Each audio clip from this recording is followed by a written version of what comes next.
He tells you something confusing, almost painful. I can't leave my wife. But then he also says, I can't lose you either.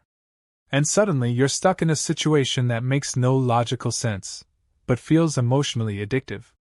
So what is really going on in his mind? This is not love. This is psychology. Psychologically, many men in long-term marriages enter a state where their mind separates life into compartments. His wife represents stability, family responsibility, identity, and routine life. The other woman represents excitement, emotional escape, feeling desired again, and a break from emotional boredom. So his brain is not simply choosing between two women. He is trying to keep two different emotional needs alive at the same time, one for security, and one for desire. There is also a strong neurological angle to this. New emotional experiences activate dopamine, the brain's reward chemical. This creates a kind of emotional reinforcement loop. The new connection feels intense, alive, and addictive in comparison to the settled routine of marriage.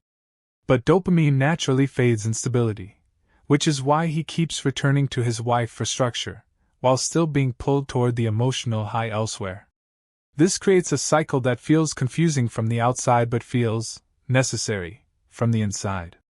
One relationship gives him calm, the other gives him intensity. And his brain starts depending on both. Inside his mind, there is also constant psychological tension. He believes he should be loyal, but he also feels emotionally alive elsewhere. This creates cognitive dissonance, a mental conflict where two opposite truths exist at the same time. To reduce that discomfort, he starts telling himself things like, I care for both in different ways, or I don't want to hurt anyone, or time will decide. But in reality, this is not clarity. It is avoidance. The reason he doesn't leave either side is not because of deep emotional balance. It is because he is avoiding loss. Leaving his wife means losing stability, reputation, and long-term security. Leaving the other woman means losing emotional excitement, validation, and escape from routine life. So instead of choosing, he stays in the middle, even if it creates confusion for everyone involved. But the truth is simple. A man who is fully clear about love does not keep two emotional lives running at the same time. Real commitment does not live in confusion, and real love does not keep someone in constant uncertainty. And sometimes, what feels like, I can't leave either of you, is not love at all. It is indecision that benefits him, but slowly drains the person waiting for clarity. Over time, this situation doesn't stay as exciting or mysterious as it first feels. It starts becoming emotionally heavy for the person who is waiting for clarity. Because inconsistency creates attachment in a very specific way.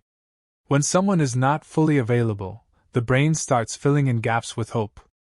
Small moments of attention feel bigger than they really are. A message, a call, a meeting, each one becomes emotionally amplified because it is not stable or predictable. This is where emotional dependency slowly forms on the receiving side. Not because the love is strong, but because the access is uncertain.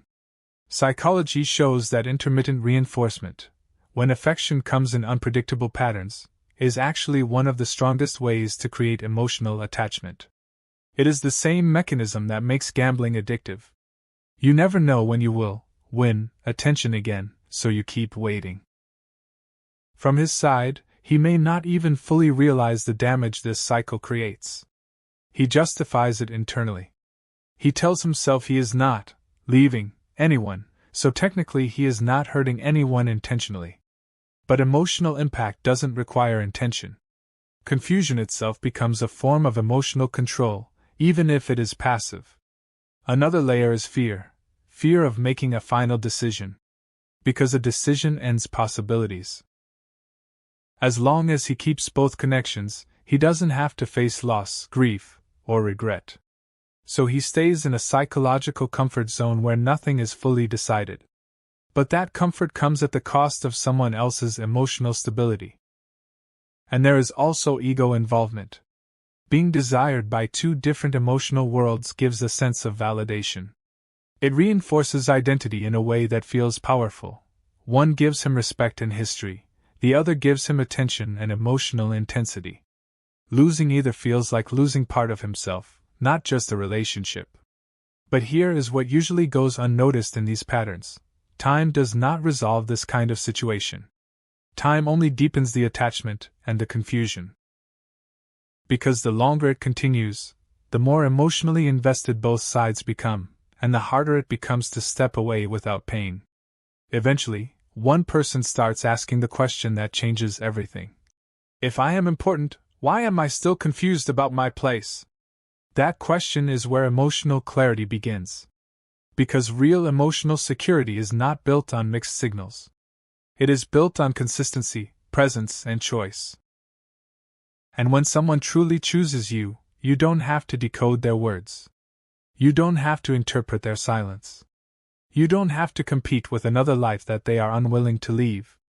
At that point, the psychology becomes very simple, even if it feels difficult. Because love that is real doesn't keep you waiting in uncertainty. It moves toward clarity, or it slowly reveals that clarity was never the intention.